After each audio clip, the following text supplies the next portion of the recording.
All right, today we are going to talk about one of the most brilliant, chaotic, and honestly tragic figures in American history, Alexander Hamilton. Now, if you're like most people, your main image of Hamilton probably comes from that incredible Broadway show. You know, the scrappy immigrant who's young, hungry, and never, ever throws away his shot. And look, that makes for a fantastic story. It really does. But here's the thing. It's also incredibly ironic. Because when you actually dig into the history, the real Alexander Hamilton pretty much made a career out of making these genius-level moves and then following them up with some of the most spectacular, self-sabotaging blunders you can imagine. He didn't just throw away his shot. He loaded it into a cannon and fired it directly into the sun. So, let's get to know the real Hamilton. America's most, let's call him, caffeinated founding father. This was a man who seemed to run on pure, uncut ambition, a massive intellect, and a complete inability to just take a breath. I mean, the whiplash you get looking at his legacy is just staggering. On the one hand, yeah, he basically invents the American economy and writes most of the Federalist Papers. But on the other hand, this is the same guy who, to prove he wasn't corrupt, decided the best move was to publish a super detailed pamphlet about his own extramarital affair. And then, of course, there's the duel. It's just this wild mix of absolute brilliance and terrible impulse control. So here's the point we really need to understand. His contributions were huge, world-changing even. But the experience of actually being Alexander Hamilton, of living inside that restless, brilliant, and deeply tormented mind, it must have been a complete and utter nightmare. And to get why, you really have to go all the way back to the beginning. His origin story isn't just some feel-good rags-to-riches tale. No, he was forged in a fire of non-stop trauma, and that experience would end up shaping every single part of his personality. Just look at this timeline. It is just relentless. He was born outside of marriage, which back then was a massive social stain. His father just up and leaves. His mother dies, a horrible death from yellow fever. He's left with nothing. He's even officially called an obscene child in court records. By the time he's 15, he's an orphan running the books for an international trading company. The pressure on this kid was just insane. So his ticket out comes after this monster hurricane just devastates his island. He writes this incredibly dramatic, over-the-top essay about the destruction, and it's so powerful that it gets published. And the local community leaders are so blown away they all chip in to send him to America for an education. His writing was his lifeline, and the subtext was not subtle at all. It was basically him screaming, "Get me out of here." And because that worked so incredibly well, Hamilton learns his first really dangerous lesson. He believes that the power of his words, his pen, his sheer force of argument can solve any problem he faces. And, this belief is going to serve him really well for a while, right up until the moment it spectacularly blows up in his face. Okay, so he lands in New York, and what's happening? The American Revolution is kicking off. And it turns out that this chaotic, violent, unstable environment is the absolute perfect place for his intense, argumentative personality. Suddenly, all his biggest flaws start looking like strengths. And this slide just perfectly sums up the difference between him and his peers. You had guys like Jefferson and Madison in quiet rooms, politely debating the philosophy of governance. Meanwhile, Hamilton was basically on the street corner, yelling that he'd already figured it all out and everyone else was wrong and needed to catch up. He didn't come to debate, he came to win. This intensity gets him a prime gig as George Washington's right-hand man. But Hamilton, he hates the desk job. He's desperate for glory, for a moment of battlefield heroism. So at the final, decisive battle of Yorktown, he begs Washington to let him lead a charge on a British position. It's an incredibly dangerous, almost suicidal bayonet charge. And it works. It actually works. And boom, there it is. He learns dangerous lesson number 2. Taking huge, reckless risks brings huge rewards. The war basically taught him that the boldest, most aggressive path is always the right one. So now you have a guy who thinks his writing can fix anything, and that wild risks always pay off. It's a recipe for future disaster. So after the war, when it's time to actually sit down and build a country, Hamilton brings that same aggressive, all-or-nothing energy to the political arena. His whole political philosophy is a direct result of his personal history. He trusts his own mind completely, and almost nobody else's. At his core, he just did not trust the general public to make good decisions. He saw the average voter as impulsive, easily misled, and way too confident in their own uninformed opinions. Sound familiar? He thought they were a lot like him, just without the genius to back it up. He wanted a government strong enough to protect people from themselves. And if you want proof of how extreme his views were, just look at this number, 6. At the Constitutional Convention, he stood up and gave a single speech that lasted for 6 hours, arguing for a government that looked a whole lot like the British monarchy they just fought a war to escape. I mean, his big proposal was for a president and senators who would serve for life, an elected king, basically.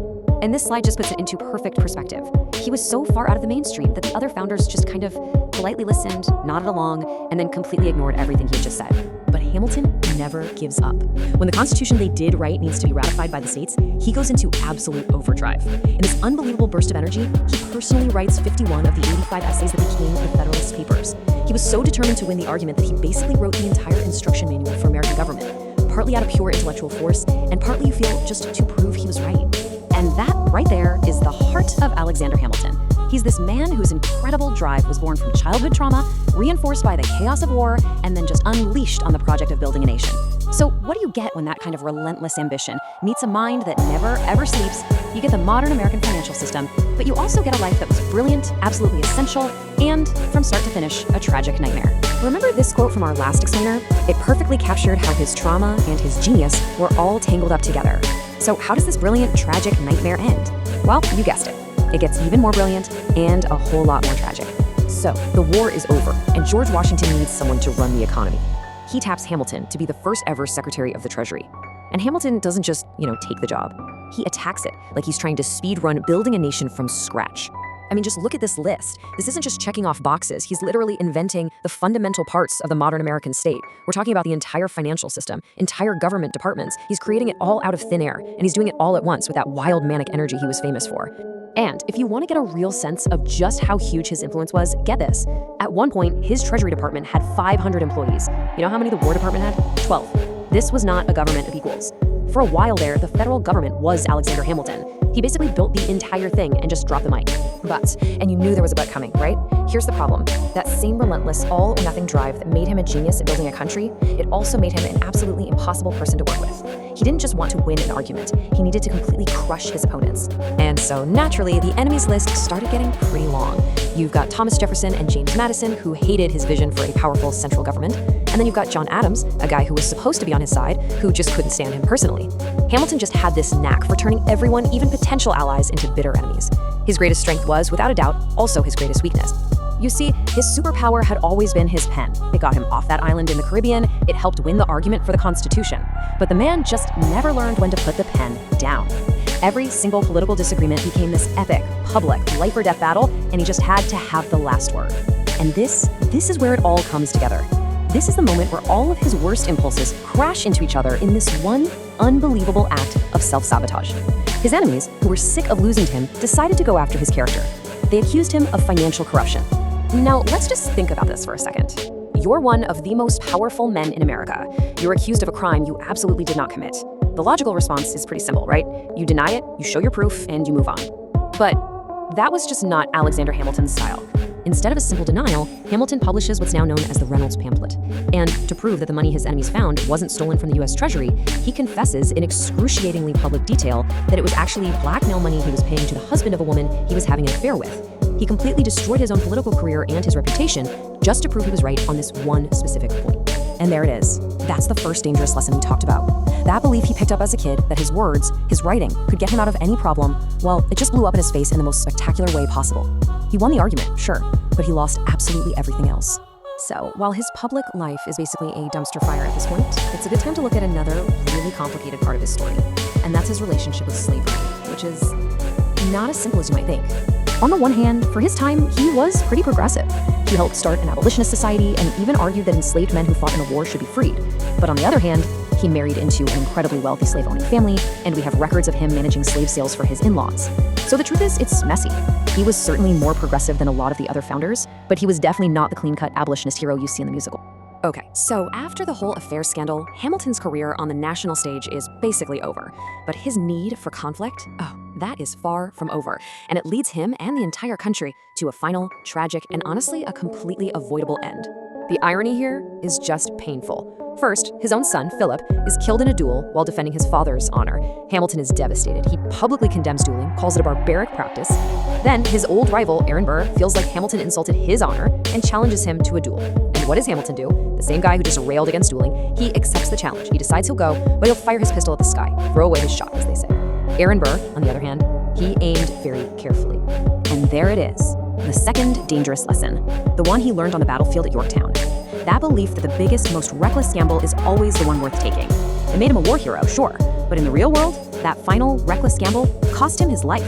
He bet on honor, and the reality of a bullet won. So what does this all mean? When you look at the whole story, the core tragedy of Alexander Hamilton is this. The very things that made him brilliant enough to build the machine of modern America, that restlessness, that intensity, that absolute refusal to back down, were the exact same things that made it impossible for him to survive in the world he created. This is why, for all his incredible achievements, being Alexander Hamilton must have been, well, just miserable. This was a man who couldn't stop, who couldn't be quiet, who was so certain he was right that he pushed everyone away, and in the end, died for a code of honor he didn't even really believe in anymore. You know, Alexander Hamilton was, without a doubt, one of the most brilliant minds behind the United States. I mean, the man had a staggering intellect and just this relentless ambition. So how does the guy who literally designed the machine of modern America end up being completely crushed by his own creation? That right there, that's the whole story.